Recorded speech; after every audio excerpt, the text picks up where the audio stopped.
Well, good afternoon, everybody, and welcome back to Rob Motive JT. You know, as I'm looking around my Jeep Gladiator today, I got to thinking, the Jeep Gladiator is kind of like a gateway truck. You start off when you go to the dealership, it's sitting there, it's all nice and shiny. They chat you up, and you love the truck anyway, or you wouldn't be there, right? So you pick it up, you take it home, and you're happy with it for a little bit, but then you get the itch, the urge. Maybe you join the forums, maybe you watch YouTube videos like this one, I hope.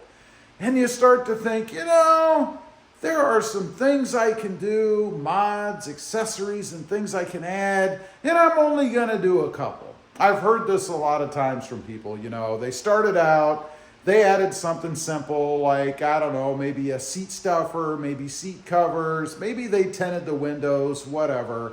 And now they're $10,000, $15,000 in to building their Jeep Gladiator. I'm one of those. Although I have the channel and I do this, it's my thing. But I'm still deep down one of those, or I wouldn't do this myself. And the Jeep Gladiator kind of is a gateway truck for me. So let's take a look at it. I started, honestly, with a tent. I tent everything I have, and I think living down here in South Texas, where we get sunshine like all the time, it's kind of a must-have. But it's that first little thing that you do. It's not going to break the bank, a couple $100, $135, I think, on mine. So you kind of justify it that way. It's not going to cost me a fortune. It's no big deal.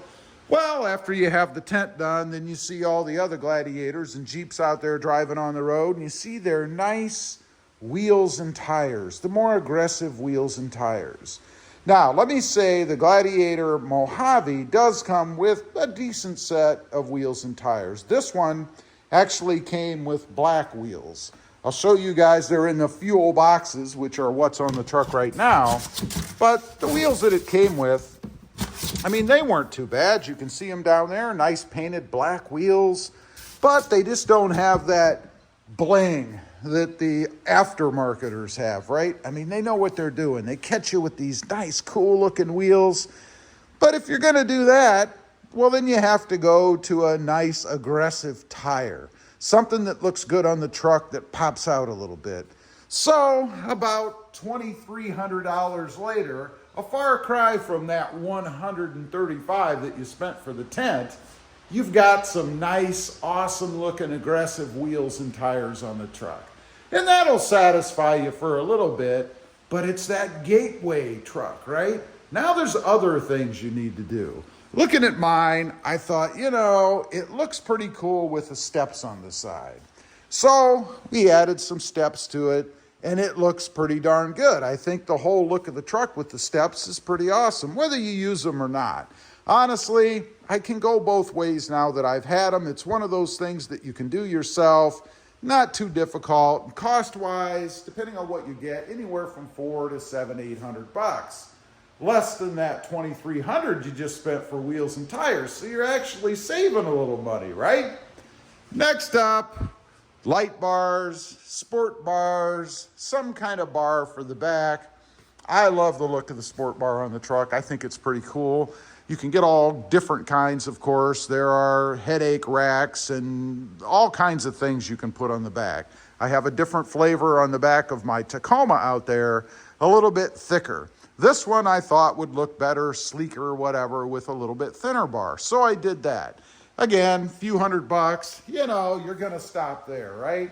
No, that's not the way it goes, because after you have the sport bar on the truck, you've got to add lights. Now, I might have gone a little bit crazy. I added, a few lights in the center there. We've got 5 of them.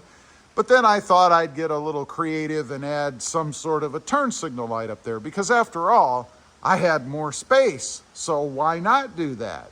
So I did, and I love the look of it. I think it's pretty cool. But in adding lights, well, kind of leads you into some other things.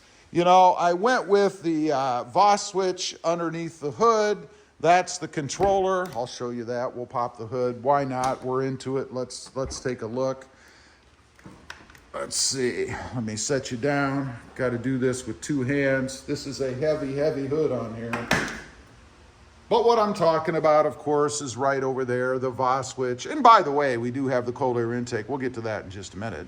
But had to add the Voss Switch, of course, so that I could control those lights that I put in the back. I didn't want to put a bunch of switches or anything in the kick panel. I mean, how would that look with a bunch of switches down here? Notice, I do have 2 switches left over from a previous attempt. And of course, when you add the Voss Switch, you need to add the controller in here to control everything, of course, because that's awesome as well. Just another gateway thing. Oh, and don't forget about the phone holders in there. Got to include those. Oh, and the floor mats. Got to have those front and back, of course. And while we're in here, you got to add the pull straps in the back because, you know, that just looks cool in the truck. And then, of course, we have to have the sunshade up there. I mean, I could go on and on with this stuff, right? It just never stops. But getting back to the lights, if you've got them up on the top, well, of course, you've got to add them to the front because they just look cool. And I'm not done with lights on here either. I think I'm going to add one more feature to the truck. We'll get into that some other time. But you have to add the lights. Now, if you're going to add the lights, you have to have somewhere to mount them. So, of course, I changed out the bumper. Another thing that I think after a while, folks start to see the ones that are out there, and they look good. So you got to put one on yourself. Now, if you do the front bumper, which obviously I've done, you then, of course, must do the back bumper, the rear bumper, because it has to match up, right? They're both steel bumpers. They're both tubular in nature, and that allows you to add even more things. Lights in the back, some D-rings, just more stuff on the truck. And while we're back here, speaking of lights, had to change out the tail lights because these are just too cool.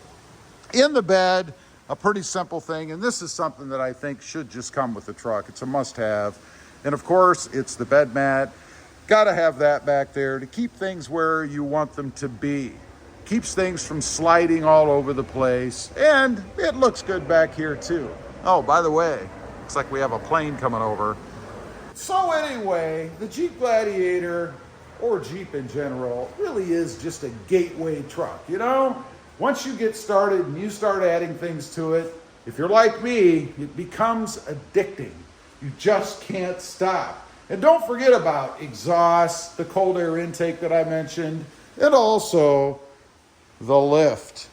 Now, one thing that's kind of deterred me from that, the Mojave did come with a lift anyway, so fortunately for me, it's not something else I have to add to the truck. Anyway, leave a comment. Let me know. Do you agree? The Jeep Gladiator is a gateway truck? Has it been for you? I'd be curious to know. Also, real quick, I do have 2 additional channels.